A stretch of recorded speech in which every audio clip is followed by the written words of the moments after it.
Good afternoon, welcome back to the channel. It's been a while. In this particular video, we're going to be looking at the word me in the Igbo language. Now, the word me being a Hebrew word, it actually means water. In Igbo language, it means water or water off. If you go to the Hebrew in Judea, it is presented as may, that is the mo sound, the a and the e. So may, it's called may in the Hebrew of Judea. It means water off over there, okay? Now, we are going to be looking at several words that are connected to water in the Igbo language. Several ideas that are connected to water. Some of these ideas include deep. The word for water, me, is used to refer to it.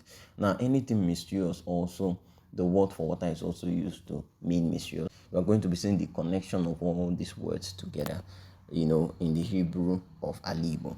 Now, apart from water, several other liquids. Basically, anything that is a liquid, you use the word for water to refer to it. Now, that's the first word. The second word is Omiri-emi. The sound, that me sound, is found in that word. So that is to tell you there's a connection. In the Igbo understanding, the old Igbo understanding, there's a connection between water and something that is deep. Okay. Now, the third word we'll be looking at here is Omimi. Omimi. Here you get the me sound coming up again. Here it is doubled. Omimi. State of extreme deepness. Now, directly translating that word, because there's a direct translation, there's a general translation.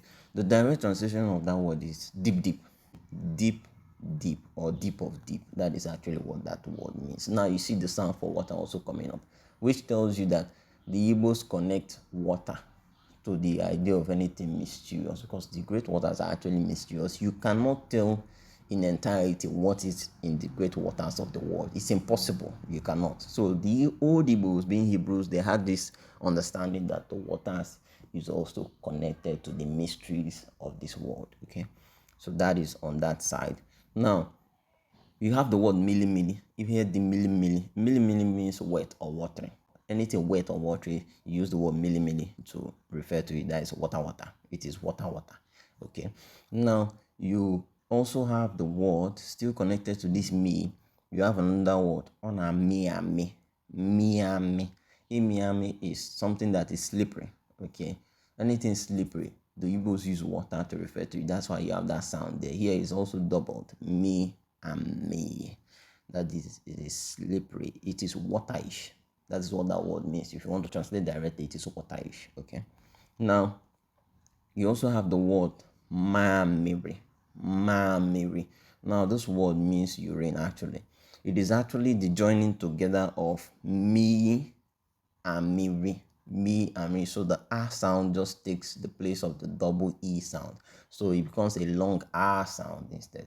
Okay, so you have Maamiri. It is me and miri. That is urine. It's used to refer to urine. Okay. Now you have the word Manya. Manya. This word is actually the joining of me, Anya. Me, Anya. Okay, so that is the Hebrew of Alaigbo.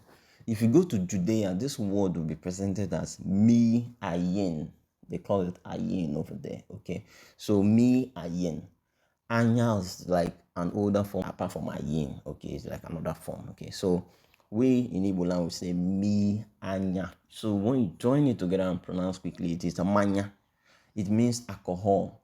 The direct translation of that word is actually any water or drink that goes to the eye. That is why it is used to refer to alcohol. Soft drinks are not called Manya. Okay. Any alcoholic drink, any drink that has that power to intoxicate is called Manya, Anya. So you also have another word, Anya-mili. Anya-mili. So if you listen carefully, you see that this Anya-mili is actually the flip of me, Anya. So this is how Igbo handles some situations. Okay. Now this word is actually used to refer to tears. When you cry.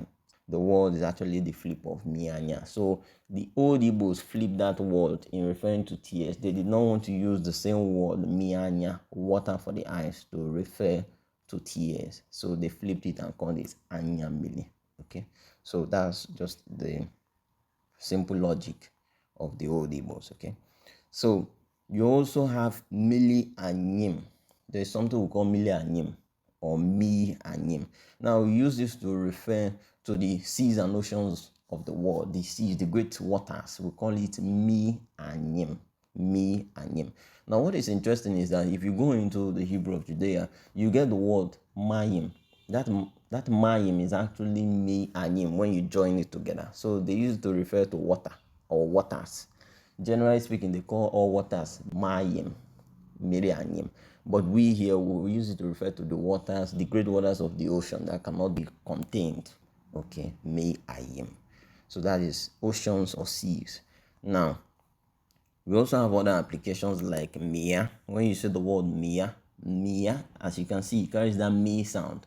It's used to mean extract. It's used to mean suck. It is used to mean absorb. Mia. So the same word carrying the sound for water, me, you find it in Mia.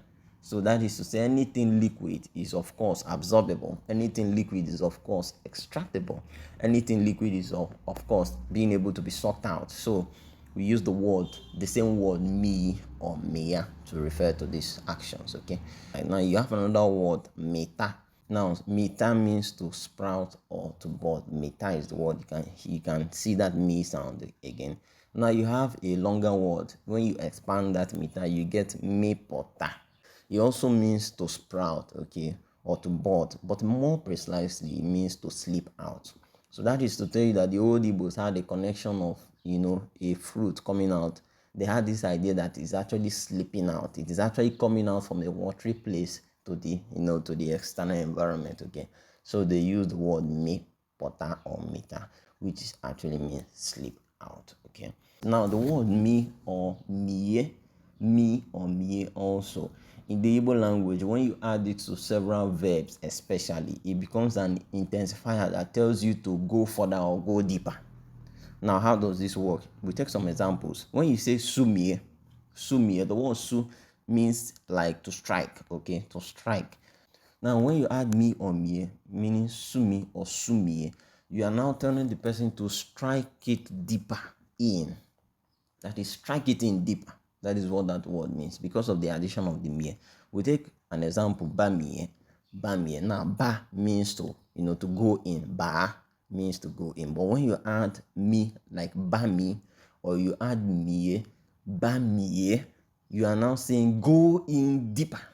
So you see that it is an intensifier added to other verbs to tell the person to go deeper. Okay, bamie. Okay, don't just enter, but enter and go further in. Okay, so that is how this word works. You see that me sound or that me again referring to a deeper sense. Okay, now you have some other words like Mikpuo. Mikpuo means to sink. It directly translates to absorb to a covering. When something absorbs water to a covering, it actually sinks. So that is the Igbo idea of sinking. Mikpuo, absorb to a covering. You see that word me again, me coming out. So these are just few words in the Igbo language that the me is used to refer to me. Okay, there are several words. You can take all in one video actually. So this is just to brief, or this is just to give a general understanding of how this word works in the Igbo language. I hope that you learned something. We will be having some other videos if time permits. I'll see you on another video. Thank you.